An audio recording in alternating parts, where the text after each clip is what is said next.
Hi guys, welcome to my third vlog. This is going to be a lot about logistics of study abroad, how to go about studying abroad, how to get your housing, get your classes, all that fun stuff, at least how I did it. So first thing, applying for study abroad. The way it worked for my study abroad was that we applied through my American university and then they accepted you, and the university in France, ESSEC, would kind of just trust that my university had done a good job of selecting me, and then I would only have to send them a very basic application in order to receive official acceptance from them. So for my university application, the applications for all fall study abroad programs are released December 1st, and then you have until the deadline of your program to apply. So my deadline, I think, was February 20th. And so that gave me a decent amount of time to get everything together, and obviously I started working on the process a lot earlier than in December. I was, looking for programs as soon as I got into Chapel Hill and knew I was going here for college. And then once the time came around, sort of like early fall semester, I started looking into the Kenan-Flagler specific study abroad programs while I was simultaneously applying to Kenan-Flagler, but I went to a study abroad fair that was held in early September, and I talked to a girl there who had gone on a semester exchange to Essex from Kenan-Flagler, and she was very nice, and she told me all about how much fun she had and how she really enjoyed the program. So that's where I first heard of that specific program in France. And so so that's how I heard about it. I started talking to my professor about getting a recommendation in early January once we came back for the semester. I got into Kenan-Flagler officially, the business school officially, on January 15th, and then I think after that is when I really started pursuing the application. Obviously I'd opened it beforehand, but I didn't know if I could even go on this program. Once I was applying, I think I just had to do one official essay on like why I wanted to go, who I was, etc. I answered some short answer questions, and I also submitted another essay for a scholarship through Kenan-Flagler for their international study abroad programs. Then submitted my application. I submitted it like on the deadline because I'm a terrible procrastinator, but I submitted it, and then they called me in a couple weeks later to go do an interview at Kenan-Flagler with somebody from the global programs office, which is more just kind of like seeing if I was prepared to go, if I was aware of what I was getting myself into, rather than a selective interview, really just because my program wasn't selective. Not a lot of people from Kenan-Flagler wanted to go to a French-speaking country. I think a lot of them more so wanted to go to like England or Denmark or to those programs that we also offered. So the interview went well, it was really fun, and then a little while later they told me I had officially been accepted, and they were also giving me a scholarship, which was great for them to be able to help out with the tuition of the program, even though it was a tuition exchange program, so it really was not, the cost of me going this semester is really not that much different than it would be for me if I was going to UNC this semester, so it's really nice. It made it a lot easier to afford, so that was a really exciting day that I knew I was officially 90% there for going to ESSEC. The only problem was after that acceptance from Kenan-Flagler, I still had to apply to ESSEC. ESSEC sent me a short little application pack that I filled out just with name, date of birth kind of stuff, attached a little photo to it.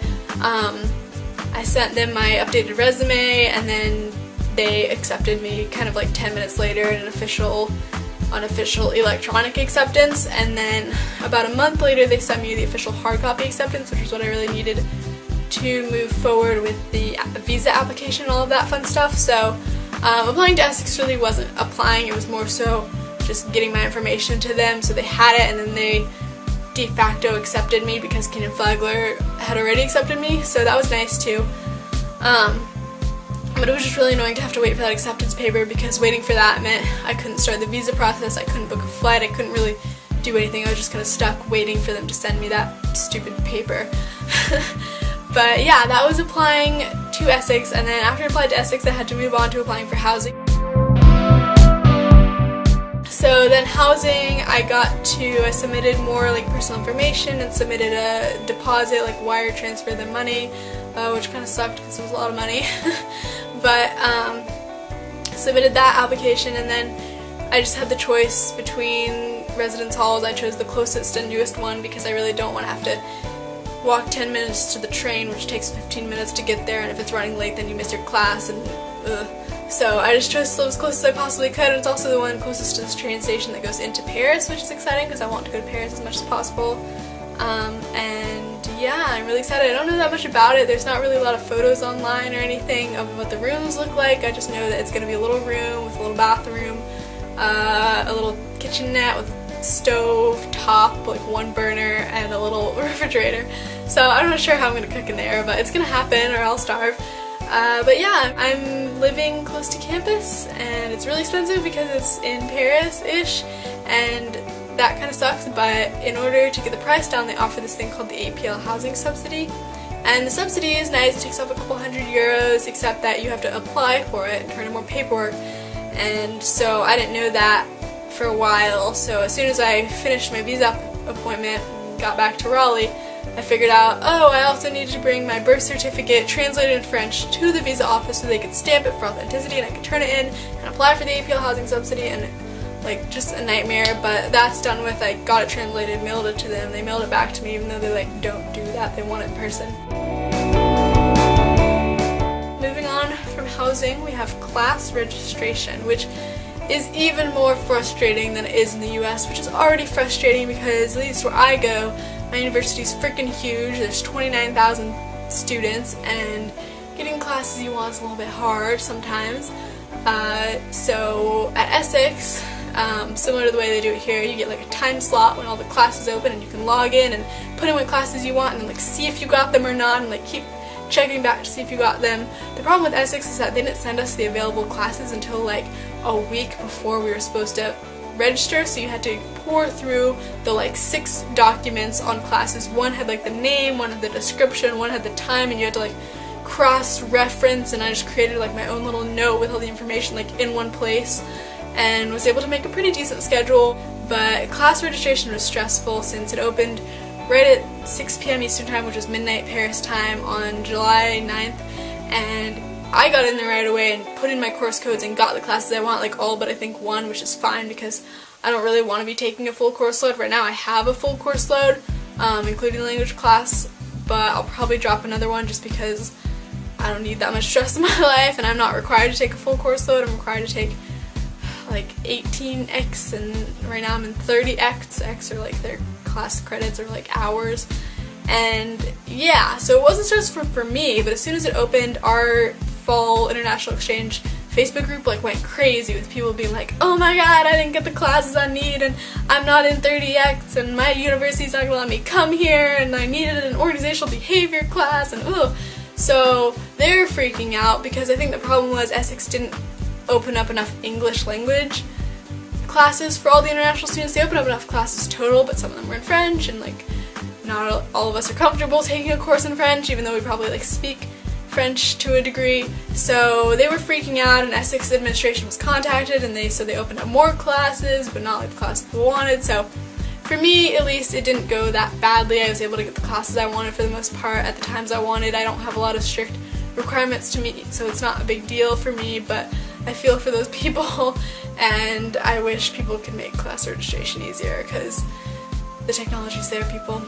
It's there. Next is flight booking, which is the last thing, which I did also around the same time I registered for classes, like early July, which isn't really like good since I'm leaving like at the end of August, and you should book international flights like several months in advance, but I couldn't really do that because I didn't know if I was accepted to Essex and all that, and I didn't know if I was gonna have a visa, so I booked it as early as I like safely could. And I didn't get like the best seats. There was no more window seats in either of the international flights that were back. I'm coming back on New Year's Eve because I want to stay as long as I possibly could, and my lease on my little apartment room ended December 31st, so I'm leaving December 31st. But yeah, so that probably made the price of the ticket go up too, because it's like holiday times, but like it's probably cheaper than if I was flying like pre-Christmas or like around Christmas. So I'm happy with when I'm leaving. I'm happy with my flights. I have kind of suckish 6-hour layover on the way back. I go Paris to New York City and then 6 hours at JFK until I can come back to Raleigh, but that's okay. Maybe I'll leave the airport and go look around the city on New Year's, which is an exciting place to be. But yeah, so booking a flight to Paris was really exciting because I've never before booked my own flight, even though I have traveled quite a bit within the US and then obviously to Israel this past summer. I had never gone on and like booked my flight, and I just booked a flight to Paris, which is like my dream, so that was really cool. And the flights, it's not too bad, it's like 7 hours to Paris, and then 7 hours on a plane really doesn't seem that bad in comparison to the like 11 and 14 hour flights that I took to and from Israel. So I think I'll be able to survive 7 hours even though I don't have a window seat. But yeah, that was booking the flight. I really recommend that you use this site called, I think it's Seat Guru. It's a site that lets you look at your flight with a really detailed map of like where the lavatories are and where the bulkhead is and are there windows here, and it shows you what seats you want to avoid. It's a lot more detailed than the site, the picture of the plane that they show you on the booking site. I used Orbitz. So Seat Guru showed me that a seat I had picked on my like connecting flight from RDU to Boston like didn't have a window, even though I thought it did because it was like a window seat. So I was able to like move up one seat and then have a window. And so yeah, that site was really helpful in helping me make sure that I would have a positive flight experience on the way there and on the way back. So yeah, those are the logistics I've gone through so far. Obviously there will be more.